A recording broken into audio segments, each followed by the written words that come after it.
Abdul Nawaz Bugti, also a Baloch activist, joining us now. Mr. Bugti, the fact that this new video has surfaced, this new video in the Pasheni area of Balochistan, and the claim, of course, by Baloch activists like you is this is oppression of the Balochis by the Pakistani army and targeting civilians as well. This is a recent incident of mass grave being discovered in Balochistan. This was discovered yesterday in Dera area. The town where it was discovered is called Pasheni, where 6 dead bodies have been recovered from the mass grave, including those of women and children.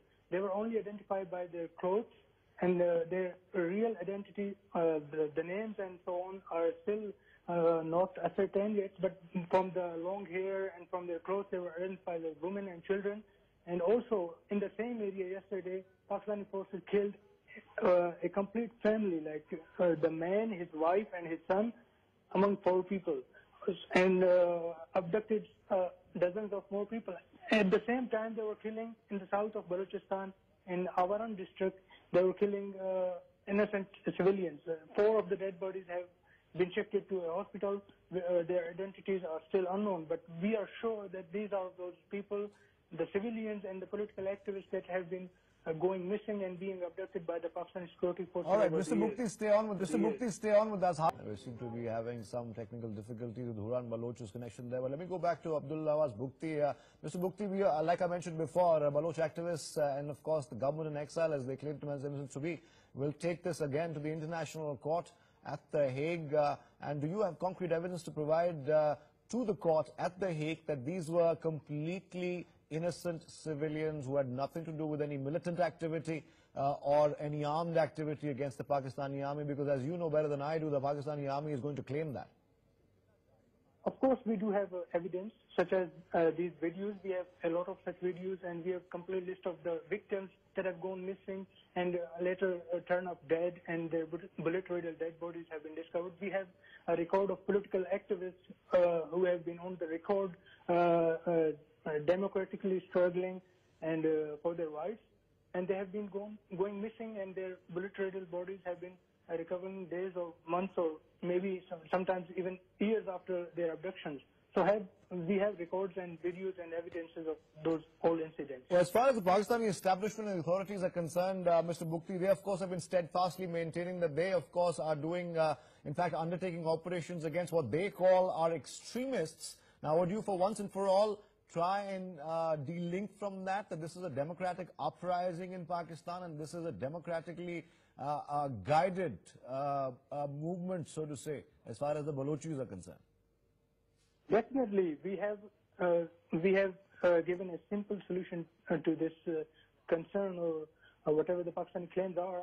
So we just demand that international community and the international human rights organizations and the international media should be allowed to visit and report from Balochistan independently of Pakistani pressure and the pressure from Pakistani forces and security establishment. That can itself prove the international media, the international organizations can themselves see and report what is actually going on the ground. The reality on the ground is that Pakistani forces are committing a genocide of Baloch people in order to loot and plunder the land and resources of Baloch people, and now the Chinese government and the Chinese international companies are also becoming a crime partner in that genocide. Now, you of course have mentioned that the Chinese of course have increased economic activity in Pakistan. Of course, some of their business interests also pass through the Baloch province, the Balochistan province as well. Would you then try and exhort the Chinese as well, who are a part of the international community, to try and desist from linking themselves or their economic interests with Pakistan, especially the Pakistani military establishment and the Pakistani army? Of course, we have. I myself represent Baloch Republican Party in the United Nations Human Rights Council, and we have been highlighting these issues. And to the Chinese government also, we have been highlighting and exposing the crimes that Pakistani forces are committing there, and we have been making it very clear to the Chinese government and to the international community that nothing, whatever the reason or whatever the purpose of those investment is, but they cannot succeed without the consent of the Baloch people. And if you are going to kill and suppress the Baloch people and their political and democratic rights, then you are not going to, maybe you will finish an economic corridor successfully under the full security of the army, but you cannot maintain it in the long term. So it is not going to be a successful project if it is not according to the wishes of the Baloch people. Now, you of course are from the BRP, the Balochistan Republican Party. I'm going to take you once again back to what the Pakistani official establishment is claiming, of course. They say that you are working against the state, that Balochistan is a province of Pakistan, and the Pakistani constitution deems it so, and there is no scope for any independence or any autonomy as far as the Balochis are concerned. Tell our viewers why you fundamentally differ with that. There is a historical reason, because Balochistan was an independent state apart from India and apart from Pakistan during the British era. And when British left the area, the region, and they then simply handed over Balochistan to Pakistan, and Pakistan forcefully occupied our country. Our demand is based on that historical fact. And even after that, our forefathers tried to solve problems, political and democratic problems, through dialogues and through political means within Pakistan. But every time Pakistan responded with force and with army operations, with military dead bodies. And if that is going to happen in Balochistan, the people of Balochistan cannot, not a human being can live with such a person or such a human being that is going to treat him like that. How would you tackle accusations by the Pakistani establishment? When I mean Pakistani establishment, I mean the Pakistani army, the ISI, and the civilian government there as well, that there are external forces funding, supporting, and inciting you to paint a picture in Balochistan which might or might not be true. How do you respond to those allegations? First of all, there is no civilian government in Pakistan, and of course not in Balochistan. They have dummy governments in Islamabad and in Quetta. Balochistan is the capital. And especially in Balochistan, they select people just from anywhere and they put them in CM office or any other place they call civilian government. And then there is the parallel government. Actually, the real government in Balochistan is of Pakistan Army and other security forces that are operating there, especially the ISI, FP, and the Army. So they are basically doing, and they have a simple strategy: kill people, loot their resources, and occupy the land, and deny them their own rights, including the right to political struggle.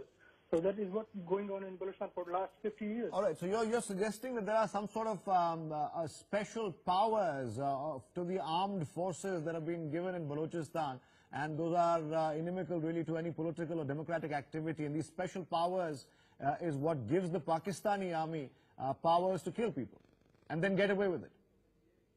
Definitely, exactly. That is what I'm trying to say. But in Pakistan's case, maybe people from India and other parts of the world do not understand is that the real power always, from the first day of Pakistan being created, the real power relies with the army, and they can give to the civilian government what they wish.